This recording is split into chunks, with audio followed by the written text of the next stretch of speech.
Hello, in this video I'm going to reveal and restore a cast iron fireplace that I found in a Edwardian terraced property in the UK. It is, I think, a property built in 1912, 1915, and this is a very much covered up fireplace. You can see here I'm revealing it. There's all sorts of coverage of multiple different layers of plywood and design, and here they've got some lovely brick coloured wallpaper, so it's a shame that this has been hidden for so long. As I noted, there's some very old newspaper clippings behind, under carpets and flooring that I found dating back to 1950, so begs to question how long this has been hidden. Some of the fireplaces in this house are present, but I think half of them have been covered up. So in this video I'm planning to use iron paste as a way of restoring this fireplace as a bit of a test, because I'd also like to try one in paint. So please watch, and if you have any questions let me know and I'll walk through each of the steps as I progress through.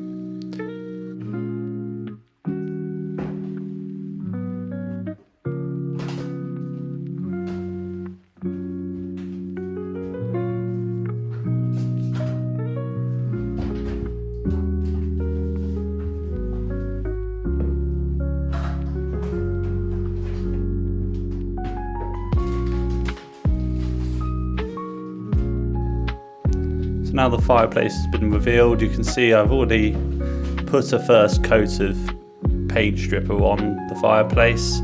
It was super thickly applied. If it's lead or not, I did have it tested, it wasn't. However, it was very difficult to get off, so it's taken multiple coats of this paint stripper.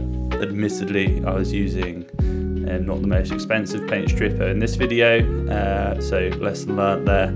It's probably spend a bit more, or one of those ones that set overnight, which more likely would have taken a lot of this paint off the first time.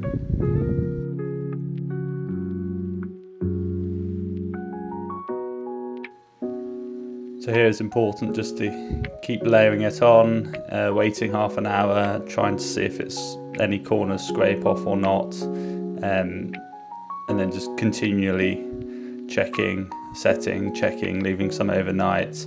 It took probably 4 coats to really get that paint loose, and you'll see that I keep struggling with it and have to keep going over it again and again.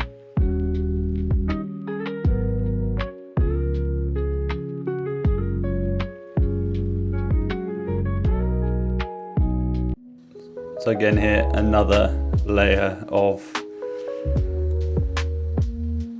paint stripper. It was very stubborn. You can see the bubbling is more and more each layer that goes on, but even a scraper wasn't removing it, and I'll show you shortly why that is.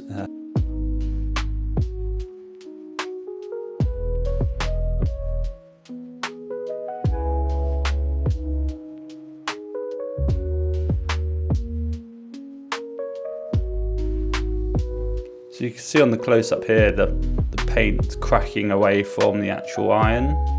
This was on the 4th layer. Again, failing to scrape it off here. You can see it's really applied on thick, but still didn't penetrate enough through to get to the bare metal. So to combat that, I had to get the drill bit out with a wire brush. So here I'm using just a normal drill, battery operated, with a wire brush attachment to it. I used multiple different kinds of wire brush purely because not all of them are the same, and it's easier to get into some spaces with the smaller brushes, but that did get it back down to metal.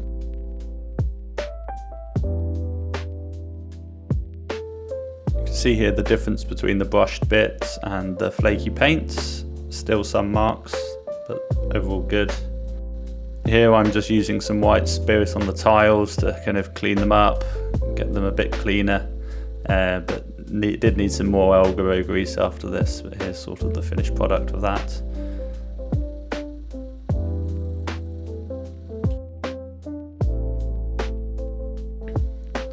I picked up some rust remover, probably from Screwfix or something. This does limescale as well. It's quite a versatile product, so I thought I'd rub it on because I'd actually paused after I did a lot of the brushwork. That was late one evening, and had left my fireplace alone probably for a week or two. That then there was a bit of surface rust there, given kind of just it got a bit rusted with the atmosphere, I guess. So just needed to get that off, kind of prep that finish for paint them for the iron paste later.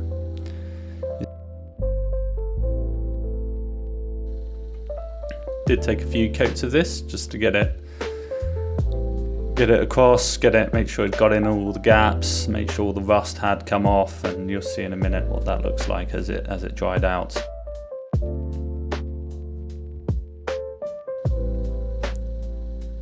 Now I was planning to wash it down as per the instructions. You see kind of how the limescale rust remover sort of crystallized on the top, so it did need wiping down to clear off all that debris off the top of the iron.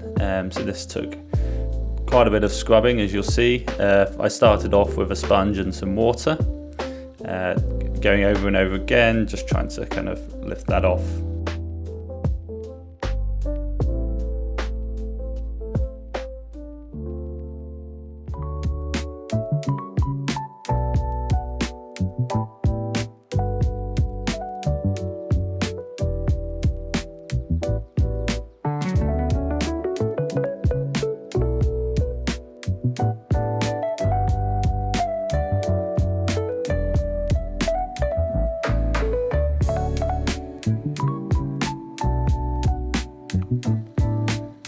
See, it took a fair bit of scrubbing and just general cleaning up of that fireplace area, given it probably hadn't been touched for 50 years or so. I think in this property I found old 1950s Daily Mail articles under carpets and that sort of thing, so who knows how long this had been covered up. So it did need a good old clean, and I continued to clean it and find areas that are dirty every time I went to it.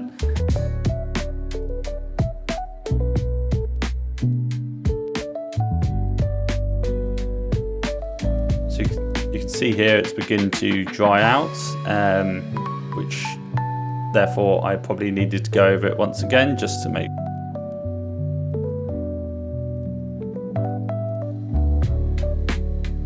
now to get the surface really ready and to kind of remove the last of the debris. You see I had kind of gone away a bit too long again and had left a bit of rust to form, but that's not as much as last time. So here I've got a piece of steel wool, ironed obviously fine as well, iron wool, and I'm just methodically scrubbing over all of the surface just to lift off any residue that had been left from the lime or the limescale remover, the rust remover, any old kind of paint that's still on there, really on the surface, getting that surface buffed up effectively, ready for the iron paste.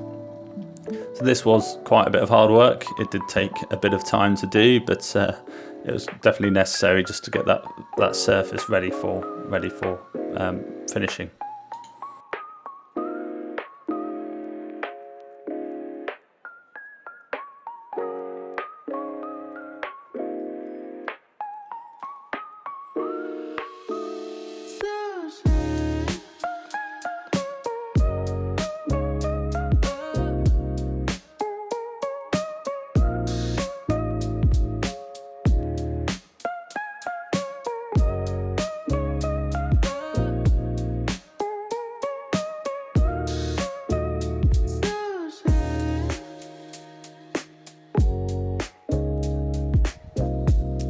So you can see in this shot, just finishing up the metal, you can see the difference between where the residue is and it's not. So just kind of kept scrubbing through that just to get it all off, but beginning to look good.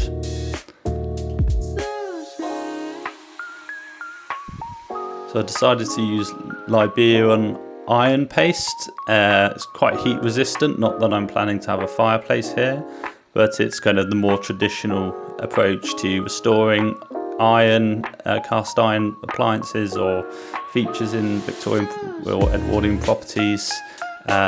First time using this stuff, it applied it on quite thick as per instructions.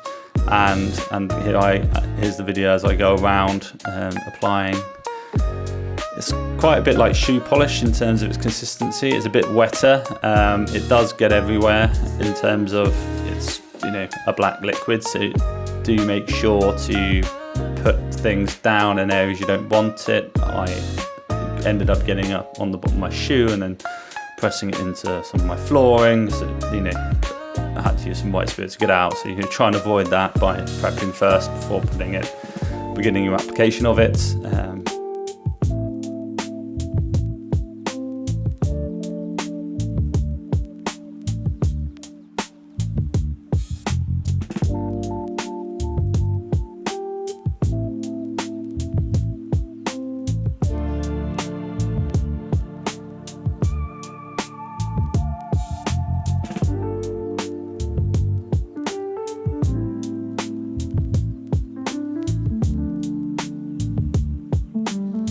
See here me just finishing up with it, but this is where I kind of got a bit carried away and ended up actually knocking off this piece of the fireplace, which wasn't expected.